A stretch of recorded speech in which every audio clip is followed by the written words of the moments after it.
Sa pagkawala ng relasyon na aking iningatan, na ngayon ko lang naramdaman at aking naranasan, na umibig ng lubos at ibigay ko ang lahat. Tinatanong sa aking sarili kung hindi pa ba sapat ang lahat ng ginawa ko para lamang sa iyo. Bakit kailangan mangyari pa ang mga ganito?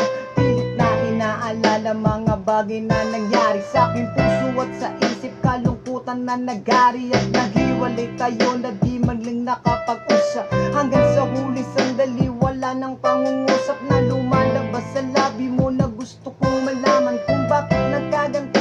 Bakit mo ko iniwanan? Bakit ba sasabi-sabi at mga bali-balita? Di mo na ako tinanong at tuluyang kang naniwa. Sinira mo ang tiwala at ako'y tinalikuran. Bakit kailangan pumastan sa iyong paglilito?